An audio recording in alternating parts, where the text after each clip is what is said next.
નમસ્તે વિદ્યાર્થી મિત્રો, કેમ છો? મજામાં? આજના વિડીયો લેક્ચરમાં આપ સૌનું સ્વાગત છે. તો આજના વિડીયો લેક્ચરમાં આપણે ધોરણ 7 વિષય ગણિત ચેપ્ટર 11 પરિમિતિ અને ક્ષેત્રફળ વિશે આપણે અભ્યાસ કરતા હતા. તો એમાં આપણે અગાઉના વિડીયો લેક્ચરમાં આપણે સ્વાધ્યાય 11.3ના 14 દાખલા સુધી આપણે અભ્યાસ કરી ગયા હતા. તો આજના વિડીયો લેક્ચરમાં આપણે સ્વાધ્યાય 11.3ના 15મા દાખલાનો અભ્યાસ કરીશું. તો અહીંયા આપણને આપેલું છે કે આકૃતિમાં દર્શાવેલ અંદરના અને બહારના વર્તુળનો પરિધ શોધો. કે આકૃતિમાં જે દર્શાવેલું બે વર્તુળ છે, તો એમાંના અંદરના વર્તુળ અને બહારના વર્તુળનો આપણે શું કરવાનું છે? પરિધ શોધવાનો છે. તો અહીંયા આપણે પાઈ બરાબર લેવાનું છે 3.14. તો જે બહારનું વર્તુળ છે એ બહારના વર્તુળની ત્રિજ્યા કેપિટલ આર બરાબર આપણને કેટલા આપેલા છે? 19 મીટર. તો લઈએ આપણે બહારના વર્તુળની ત્રિજ્યા, એટલે કે અહીંયા આપણે લખીએ બહારના વર્તુળની ત્રિજ્યા કેપિટલ આર બરાબર કેટલી થશે? તો બહારના વર્તુળની ત્રિજ્યા છે આર બરાબર 19 મીટર. કે બહારના વર્તુળની ત્રિજ્યા કેપિટલ આર બરાબર થશે 19 મીટર. તો બહારના વર્તુળનો પરિધ બરાબર બહારના વર્તુળનો પરિધ બરાબર થશે 2 પાઈ આર. હવે 2 પાઈ એટલે લેવાના છે 3.14 ગુણ્યા આર. આર એટલે ત્રિજ્યા કેટલી છે? 19. બરાબર, એટલે કે કેપિટલ આર બરાબર છે 19. હવે 19 ગુણ્યા 2 કરી ચલાવશે, 19 દૂને 38. 38 ગુણ્યા 3.14 આપણે કરશું લાવશે. 38 ગુણ્યા 3.14 કરતા આપણને જવાબ મળશે 119.32 મીટર. એટલે કે 38 ગુણ્યા 3.14 કરશું એટલે આપણને જવાબ મળશે 119.32 મીટર. તો બહારનો વર્તુળ છે એ બહારના વર્તુળનો પરિધ કેટલો થશે? તો બહારના વર્તુળનો પરિધ થશે 119.32 મીટર. ત્યારબાદ અંદરના વર્તુળની આપણે ત્રિજ્યા લઈએ. તો અંદરના વર્તુળની ત્રિજ્યા બરાબર શું થશે? તો મોટા વર્તુળની ત્રિજ્યામાંથી નાના વર્તુળની જે ત્રિજ્યા મેળવવા માટે આપણે મોટા વર્તુળની જે ત્રિજ્યા છે એમાંથી 10 મીટર આપણે બાદ કરશું એટલે આપણને અંદરના વર્તુળની ત્રિજ્યા મળશે. એટલે કે આપણે અહીંયા લખીએ કે અંદરના વર્તુળની ત્રિજ્યા વર્તુળની ત્રિજ્યા બરાબર, એને આપણે સ્મોલ આર વડે દર્શાવીએ તો આવશે 19 મીટર. મોટા વર્તુળની ત્રિજ્યા માઇનસ આપણે 10 મીટર બાદ કરવું પડશે એટલે આવશે માઇનસ 10 મીટર.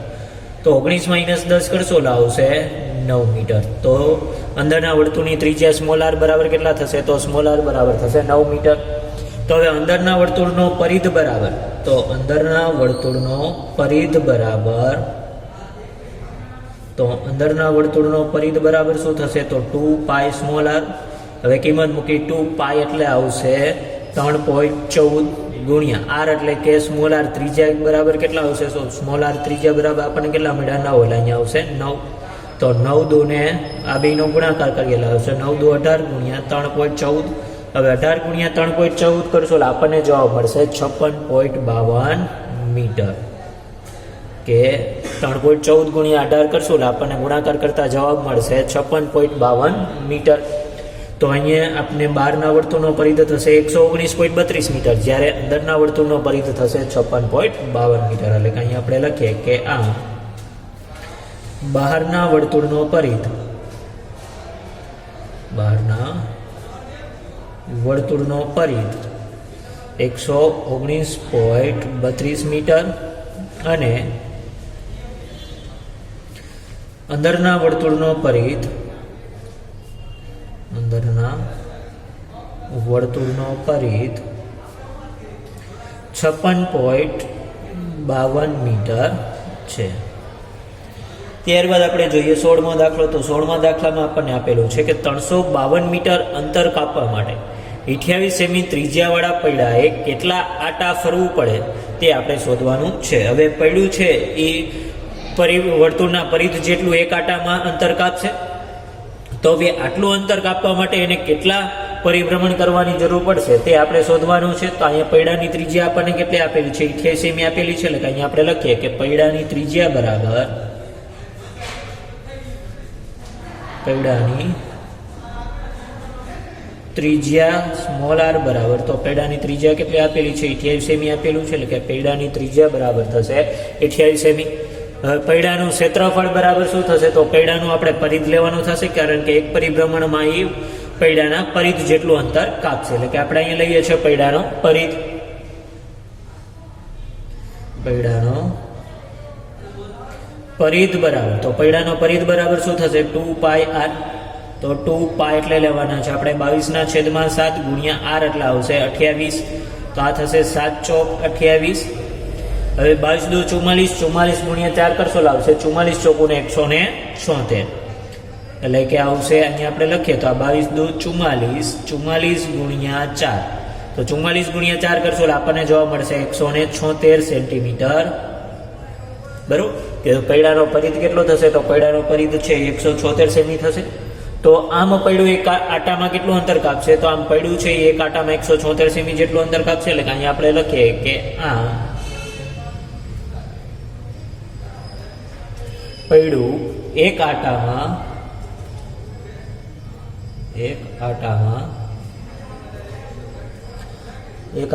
176 સેમી જેટલું 176 સેમી અંતર કાપે. કે આમ પૈડું છે એ એક આટામાં કેટલું અંતર કાપશે? તો આમ પૈડું એક આટામાં 176 સેમી જેટલું અંતર કાપશે. તો હવે કુલ અંતર કેટલું કાપવાનું છે? તો કુલ કાપવાનું અંતર આપણે આ જે સેમીમાં છે એને આપણે કે કુલ કાપવાનું અંતર બરાબર આ 352 મીટર આપેલું છે ને આપણે સેમીમાં ફેરવવું જોશે, કારણ કે 352 મીટર છે ને અહીંયા આપણને શેમાં આપેલું છે? સેમીમાં આપેલું છે. તો આ 352 મીટરને આપણે સેમીમાં ફેરવીએ લાવશે 352 ગુણ્યા સેમી 100 થશે. એટલે કે 352 મીટર આપણે શું કરવાનું છે? કુલ અંતર કાપવાનું છે. એટલે કે કુલ કાપવાનું અંતર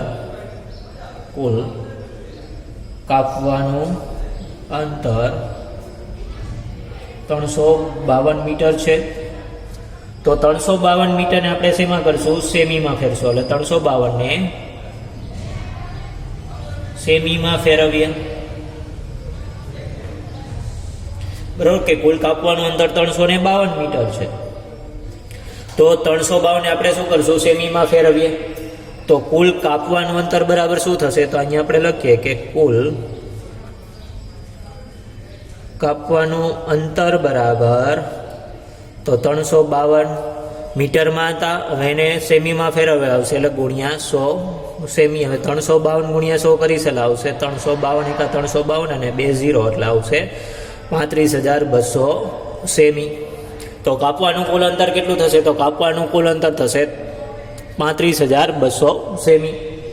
તો હવે 176 સેમીમાં કપાતું 176 સેમી જેટલું છે એ અંતર કાપવા માટે પૈડાનું પરિભ્રમણ કેટલું થશે? 1. તો આપણે કેટલું અંતર કાપવાનું છે? તો 35,200 સેમી અંતર કાપતા પૈડાના આટા. તો અહીંયા આપણે લખીએ કે 176 સેમી અંતર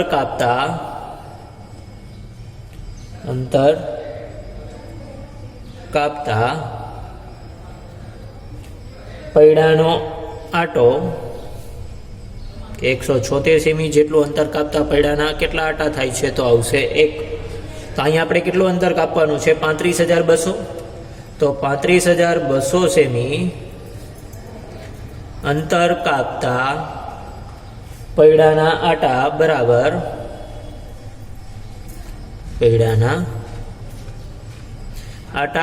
તો શું આવશે? 35,200 છેદમાં આવશે 176. તો 176 દૂર થશે 352. એટલે કે આ 176 દૂર થશે 352 અને આ 2 0 નો 0 એટલે કે આવશે 200. તો આમ પૈડા કુલ કેટલા આટા ફરવા પડે? તો પૈડાને 352 મીટર જેટલું અંતર કાપવા માટે પૈડાને 200 આટા ફરવા પડશે. એટલે કે અહીંયા આપણે લખીએ કે આમ પૈડાને 200 આટા ફરવા પડશે. કે આમ પૈડાને 352 મીટર જેટલું અંતર કાપવા માટે કેટલા આટા ફરવા પડશે? તો આમ પૈડાને 352 મીટર જેટલું અંતર કાપવા માટે 200 આટા ફરવા પડશે. ત્યારબાદ જોઈએ 17મો દાખલો કે વર્તુળાકાર ચંદાવાળી ઘડિયાળનો મિનિટ કાંટો 15 સેમી લાંબો છે. એટલે એ શું થશે? એ ત્રિજ્યા થશે. એટલે કે ત્રિજ્યા r બરાબર થશે 15 સેમી. હવે આ કાંટાનું ટોચનું બિંદુ 1 કલાકમાં કેટલું અંતર કાપશે? એટલે કે એક પરિધ જેટલું એ અંતર કાપશે. બરાબર, તો એ આપણે શોધવાનું છે કે 1 કલાકમાં એ કેટલું અંતર કાપશે તે આપણે શોધવાનું છે. અને પાઈ બરાબર આપણે લેવાનું છે 3.14.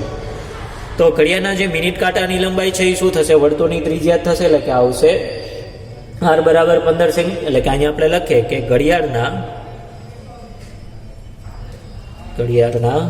મિનિટ કાંટાની લંબાઈ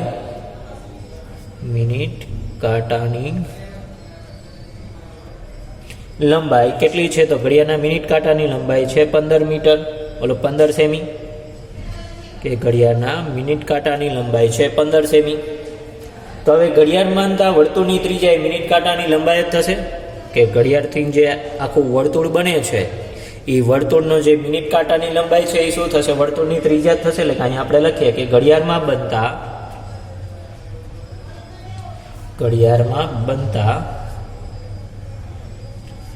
વર્તુળની ત્રિજ્યા એ મિનિટ કાંટાની લંબાઈ જ છે.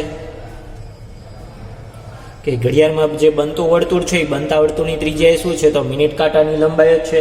તો ઘડિયાળની ત્રિજ્યા આર બરાબર શું થશે? 15 સેમી થશે. એટલે કે અહીંયા આપણે લખીએ કે ઘડિયાળની ત્રિજ્યા સ્મોલ આર બરાબર થશે 15 સેમી. બરોબર, કે ઘડિયાળની ત્રિજ્યા સ્મોલ આર બરાબર થશે 15 સેમી. તો ઘડિયાળના ચંદાની પરિમિતિ એટલે શું થશે? ઘડિયાળ એટલે કે વર્તુળનો પરિઘ થશે, કારણ કે ઘડિયાળ કેવી હશે? વર્તુળ આકાર હશે. એટલે કે ઘડિયાળના ચંદાની પરિમિતિ એટલે શું થશે? એનો પરિઘ થશે. એટલે આપણે કૌંસમાં લખીએ પરિઘ બરાબર શું થશે? તો આવશે 2πr. 2π એટલે આપણે લેવાનો છે 3.14 ગુણ્યા r, એટલે ત્રિજ્યા કેટલી છે? 15. એટલે કે આવશે 2 ગુણ્યા 15 કરીએ એટલે આવશે 15 દુને 30, 30 ગુણ્યા 3.14. હવે 30 ગુણ્યા 3.14 કરીએ એટલે કેટલા મળશે? તો 30 ગુણ્યા 3 કરશું એટલે આવશે, આપણે પોઈન્ટ અહીં દૂર કરીએ તો આમ થશે 30 ગુણ્યા 314/100. બરાબર, કારણ કે 2 આંકડા પછી પોઈન્ટ છે એટલે છેદમાં 2 0 આવશે. આ એક 0 કેન્સલ. હવે 314 ગુણ્યા 3 કરીએ એટલે કે આવશે 314 ગુણ્યા 3 કરીશું એટલે આવશે 942 છેદમાં આવશે 10. હવે 942 ના છેદમાં 10 એટલે છેદમાં 1 0, તો એક આંકડા પછી પોઈન્ટ આવેલા આવશે 94.2 સેમી. તો આપણને એનું જે ઘડિયાળ છે એ ઘડિયાળના ચંદાની પરિમિતિ આપણને કેટલી મળશે? તો એની પરિમિતિ આપણને મળશે 94.2 સેમી. તો હવે કલાકમાં મિનિટ કાંટો ચંદા ઉપર પૂરું ચક્ર પૂર્ણ કરશે, કે 1 કલાકમાં મિનિટ કાંટો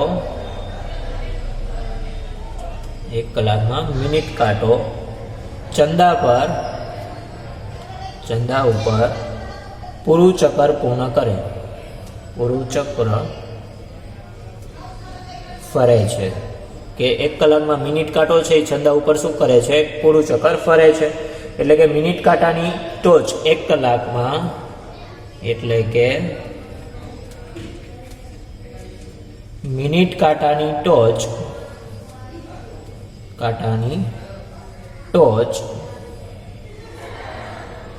1 કલાકમાં 94.2 સેમી અંતર કાપે. 2 સેમી અંતર કાપે છે. કે એટલે કે મિનિટ કાંટાની જે ટોચ છે એ 1 કલાકમાં કેટલું અંતર કાપે છે? તો મિનિટ કાંટાની ટોચ છે એ 1 કલાકમાં 94.2 સેમી જેટલું અંતર કાપે છે. તો અહીંયા આપણે સ્વાધ્યાય 11.3 પૂર્ણ કર્યું. હવે જોઈએ આપણે સ્વાધ્યાય 11.4. કે સ્વાધ્યાય 11.4 આપણે જોઈએ તો એમાં આપણને આપેલો છે પહેલો દાખલો. કે સ્વાધ્યાય 11.4 પહેલો દાખલો આપણને આપેલો છે કે એક બાગમાં 90 મીટર લાંબો અને 75 મીટર પહોળો છે. કે એક બાગ છે કે જે શું છે? 90 મીટર લાંબો અને 75 મીટર પહોળો છે. એટલે કે આ 90 મીટર લાંબો અને 75 મીટર પહોળો છે. હવે તેની ફરતે ચારે તરફ બહારની બાજુએ 5 મીટર પહોળો રસ્તો બનાવવો છે. કે આની ફરતી કોર આપણે શું કરવાનો છે? 5 મીટર પહોળો રસ્તો બનાવવાનો છે. તો આ રસ્તાનું ક્ષેત્રફળ શોધો અને બાગનું ક્ષેત્રફળ કેટલા હેક્ટર છે તે પણ આપણે શોધવાનું છે. તો અહીંયા આપણને સૌપ્રથમ જે મોટું લંબચોરસ બને છે એ મોટા લંબચોરસના ક્ષેત્રફળમાંથી આપણે નાના લંબચોરસનું ક્ષેત્રફળ જો એટલે કે અંદરનું જે લંબચોરસ છે એનું ક્ષેત્રફળ બાદ કરી દઈએ તો આપણને શું મળશે? રસ્તાનું ક્ષેત્રફળ. અને આ બાગનું ક્ષેત્રફળ છે એ આપણે શું કરવાનું છે? હેક્ટરમાં શોધવાનું છે. એટલે કે એ પણ આપણે એના ઉપરથી મેળવી શકીએ છીએ. તો સૌપ્રથમ આપણે લઈએ લંબચોરસ બાગની લંબાઈ. તો અહીંયા આપણને લંબચોરસ બાગની લંબાઈ કેટલી આપેલી છે? તો અહીંયા આપણે લખીએ કે લંબચોરસ બાગની લંબાઈ. તો લંબચોરસ બાગની લંબાઈ L બરાબર કેટલા છે? 90 મીટર. પછી લંબચોરસ બાગની પહોળાઈ બરાબર, તો લંબચોરસ બાગની પહોળાઈ B બરાબર થશે કેટલી? 75 મીટર. એટલે અહીંયા આવશે 75 મીટર. તો લંબચોરસ બાગનું ક્ષેત્રફળ બરાબર શું થશે? તો આવશે લંબચોરસ બાગનું ક્ષેત્રફળ બરાબર, તો લંબચોરસ બાગનું ક્ષેત્રફળ બરાબર થશે લંબાઈ ગુણ્યા પહોળાઈ, એટલે કે L ગુણ્યા B. L આવશે 90 ગુણ્યા 75. હવે 90 ગુણ્યા 75 કરશું એટલે આપણને જવાબ મળશે 675. કે 75 ગુણ્યા 9 કરીશ એટલે આવશે 675 અને 0 નો 0 લાવશે 6750 મીટર સ્ક્વેર. તો લંબચોરસ બાગનું આપણને ક્ષેત્રફળ કેટલું મળ્યું? 6750 મીટર સ્ક્વેર. હવે આપણે એને શું કરવાનું છે? હેક્ટરમાં ફેરવવાનું છે, એટલે કે બાગનું ક્ષેત્રફળ કેટલા હેક્ટર છે તે આપણે શોધો. તો આ મીટર સ્ક્વેરને આપણે શું કરવાનું છે? હેક્ટરમાં ફેરવવાનું છે. એટલે કે આપણે અહીંયા જાણીએ છીએ કે 1 મીટર સ્ક્વેર બરાબર થશે 1/10,000 હેક્ટર. 10,000 હેક્ટર બરોબર, કે 1 મીટર સ્ક્વેર બરાબર થશે 10,000. 1/10,000 હેક્ટર. તો અહીંયા આપણને આપેલું છે 6750 મીટર સ્ક્વેર. તો એને આપણે હેક્ટરમાં ફેરવીએ તો આવશે 6750/10,000.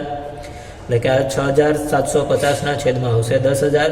આ 1 0, આ 1 0 કેન્સલ. હવે છેદમાં 3 0, તો 3 આંકડા પછી પોઈન્ટ આવશે એટલે આમ થશે 0.675 હેક્ટર. બરોબર, કે 1 મીટર સ્ક્વેર બરાબર થાય 1/10,000 હેક્ટર. તો અહીંયા આપણને કેટલું ક્ષેત્રફળ મળ્યું? 6750 મીટર છે. તો એને આપણે હેક્ટરમાં ફેરવીએ તો 6750 ભાગ્યા આપણે 10,000 કરવા પડશે. તો છેદમાં 10,000, 0 0 કેન્સલ આવશે 675/1000. હવે છેદમાં 3 0, એટલે 3 આંકડા પછી પોઈન્ટ મૂકીએ તો આપણને જવાબ મળશે 0.675 હેક્ટર. હવે બાગની ચારે તરફની બાજુ આપણે શું કરવું છે? 5 મીટર પહોળાઈનો રસ્તો છે. એટલે કે આપણે લખીએ કે આ બાગની ફરતે ચારે બાજુએ 5 મીટર પહોળાઈનો રસ્તો છે. કે આ બાગની ફરતે ચારે બાજુએ 5 મીટર પહોળાઈનો શું આવેલો છે? રસ્તો આવેલો છે. તો રસ્તા સાથે લંબચોરસ બાગની લંબાઈ શું થશે? તો રસ્તા સાથે આ જે લંબચોરસ છે એ લંબચોરસની લંબાઈ આપણે લઈએ તો 5 + 5, એટલે કે એની લંબાઈ થશે 90 + 5 + 5 થશે, એટલે કે એની લંબાઈ થશે 100 મીટર. એટલે કે રસ્તા સાથે લંબચોરસ બાગની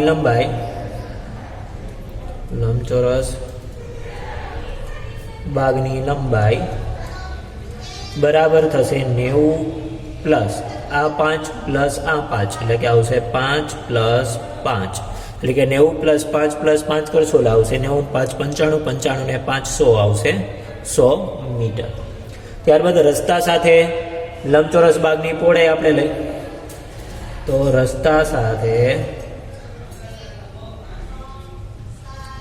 લંબચોરસ બાગની પહોળાઈ બરાબર, તો રસ્તા સાથે લંબચોરસ બાગની પહોળાઈ બરાબર કેટલા થશે? તો આવશે 75 + 5a અને 5a, એટલે કે આવશે 75 + 5 + 5. તો 75 ને 5 80, 80 ને 5 85 થશે, એટલે આવશે 85 મીટર. તો મોટા લંબચોરસનું ક્ષેત્રફળ શોધીએ, કે રસ્તા સાથેના મોટા લંબચોરસનું ક્ષેત્રફળ હવે આપણે શોધીએ. તો રસ્તા સાથે મોટા લંબચોરસનું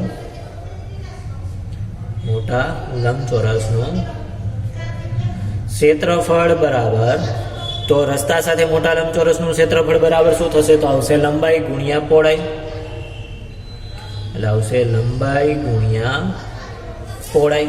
તો લંબાઈ કેટલી આપણને મળી? 100 મીટર. પહોળાઈ આપણને મળી 85 મીટર. તો 100 ગુણ્યા 85 કરી આવશે 85 × 85, અને આ 2 0 લાવશે 8500 મીટર સ્ક્વેર. તો રસ્તા સાથે જે મોટું લંબચોરસ છે એ રસ્તા સાથેના મોટા લંબચોરસનું ક્ષેત્રફળ આપણને કેટલું મળશે? તો આવશે 8500 મીટર સ્ક્વેર. તો હવે રસ્તાનું આપણે ક્ષેત્રફળ ગણીએ તો રસ્તાનું ક્ષેત્રફળ બરાબર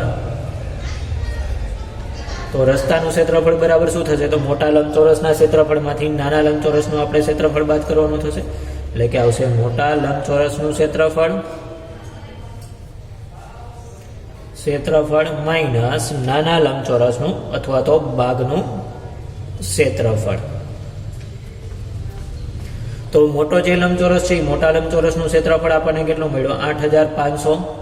અને ભાગનું ક્ષેત્રફળ કેટલું મળ્યું? તો ભાગનું ક્ષેત્રફળ આપણને મળ્યું 6750 મીટર સ્ક્વેર.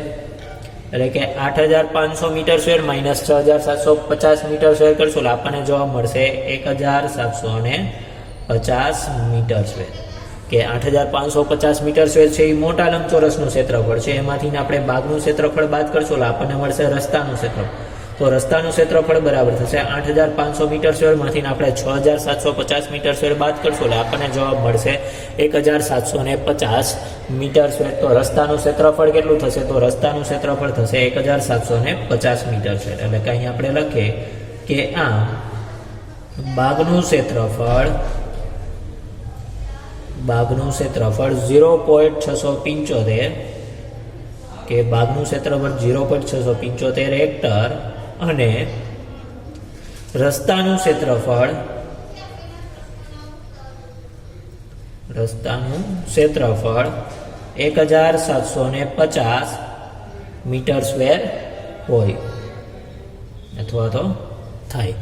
કે આમ ભાગનું ક્ષેત્રફળ છે એ 0.675 હેક્ટર અને રસ્તાનું ક્ષેત્રફળ છે એ 1750 મીટર સ્ક્વેર થાય.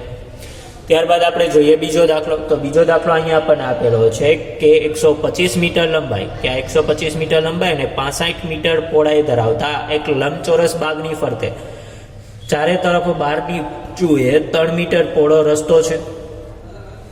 તો આ રસ્તાનું ક્ષેત્રફળ આપણે શોધવાનું છે. તો મોટું જે લંબચોરસ છે એ મોટા લંબચોરસના ક્ષેત્રફળમાંથી આપણે નાના લંબચોરસનું ક્ષેત્રફળ બાદ કરીએ તો આપણને રસ્તાનું ક્ષેત્રફળ મળી જશે. તો આપણે લઈએ પહેલા તો લંબચોરસ બાજુનું કે લંબચોરસ જે આપેલું છે એ લંબચોરસની લંબાઈ કેટલી આપેલી છે? તો લંબચોરસ ભાગની લંબાઈ કે લંબચોરસ ભાગની લંબાઈ તો લંબચોરસ ભાગની લંબાઈ કેટલી છે? 125 મીટર. અને લંબચોરસ ભાગની પહોળાઈ આપણને આપેલી છે. તો લંબચોરસ ભાગની પહોળાઈ બરાબર થશે 65 મીટર. તો લંબચોરસ ભાગનું આપણે ક્ષેત્રફળ શોધીએ તો આવશે લંબચોરસ ભાગનું ક્ષેત્રફળ બરાબર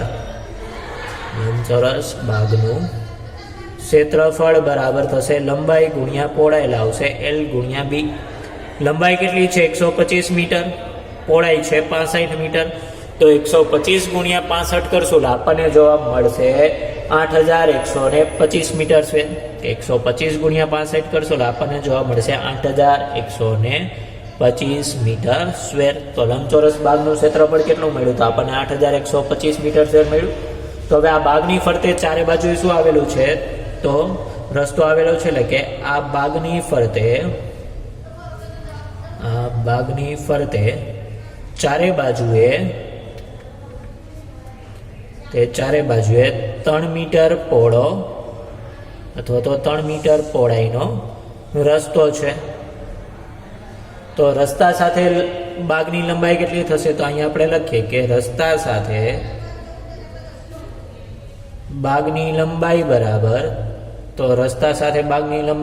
કેટલા થશે? તો રસ્તા સાથે ભાગની લંબાઈ બરાબર થશે કે લંબાઈ 125 મીટર તો છે બરોબર. 125 મીટર પ્લસ 3 આ મીટર પ્લસ 3 આ મીટર થશે એટલે કે આવશે 3 પ્લસ 3 મીટર. તો હવે 125 પ્લસ 3 કરશો એટલે 128 પ્લસ 3 કરશો એટલે આવશે 131 મીટર. આ થઈ ગઈ રસ્તા સાથે ભાગની લંબાઈ તો 131 મીટર. હવે રસ્તા સાથે ભાગની પહોળાઈ લઈએ આપણે. તો રસ્તા સાથે ભાગની પહોળાઈ બરાબર કેટલા થશે? તો રસ્તા સાથે ભાગની પહોળાઈ બરાબર તો 65 મીટર હતી. પ્લસ 3 મીટર આ અને 3 મીટર આ એટલે કે આવશે 3 પ્લસ 3 એટલે કે 65 ને 3 68 68 પ્લસ 3 કરશું એટલે આવશે 71 મીટર. તો રસ્તા સાથે બાગની પહોળાઈ કેટલી થઈ તો આવશે 71 મીટર. તો હવે રસ્તા સાથે લંબચોરસ બાગનું આપણે ક્ષેત્રફળ લઈએ. તો રસ્તા સાથે લંબચોરસ બાગનું ક્ષેત્રફળ બરાબર લંબચોરસ બાગનું ક્ષેત્રફળ બરાબર થશે લંબાઈ ગુણ્યા પહોળાઈ. તો રસ્તા સાથે લંબચોરસ બાગનું ક્ષેત્રફળ બરાબર લંબાઈ ગુણ્યા પહોળાઈ લાવશે 131 મીટર ગુણ્યા 71 મીટર. તો 131 મીટર ગુણ્યા 71 મીટર કરશું એટલે આપણને જવાબ મળશે 9301 મીટર સ્ક્વેર. તો રસ્તા સાથે લંબચોરસ બાગનું ક્ષેત્રફળ કેટલું મળ્યું તો આપણને મળ્યું 9301 મીટર સ્ક્વેર. હવે રસ્તાનું આપણે ક્ષેત્રફળ ગણીએ તો રસ્તાનું ક્ષેત્રફળ બરાબર શું થશે તો આવશે રસ્તા સાથે બાગનું ક્ષેત્રફળ રસ્તા સાથે બાગનું ક્ષેત્રફળ માઇનસ બાગનું ક્ષેત્રફળ. તો રસ્તા સાથે બાગનું ક્ષેત્રફળ કેટલું મળ્યું 9301 મીટર સ્ક્વેર માઇનસ ખાલી બાગનું ક્ષેત્રફળ કેટલું હતું તો 8125 મીટર સ્ક્વેર. તો 9301 metre square minus 8125 metre square આપણે બાદ કરીએ તો આપણને જવાબ મળશે 1176 મીટર સ્ક્વેર. તો રસ્તાનું ક્ષેત્રફળ કેટલું થશે તો રસ્તાનું ક્ષેત્રફળ થશે 1176 મીટર સ્ક્વેર. એટલે કે અહીંયા આપણે લખીએ કે આમ રસ્તાનું ક્ષેત્રફળ 1176 મીટર સ્ક્વેર હોય. કે આમ રસ્તાનું ક્ષેત્રફળ કેટલું હોય તો રસ્તાનું ક્ષેત્રફળ છે એ 1176 મીટર સ્ક્વેર હોય. તો અહીંયા આપણે સ્વાધ્યાય 11.4 દાખલા નંબર 1 અને 2 નો આપણે અભ્યાસ કર્યો. આવતા વિડીયો લેક્ચરમાં આપણે આગળના દાખલાનો અભ્યાસ કરીશું. તો ત્યાં સુધી દરેક વિદ્યાર્થી મિત્રને જય હિન્દ, જય ભારત.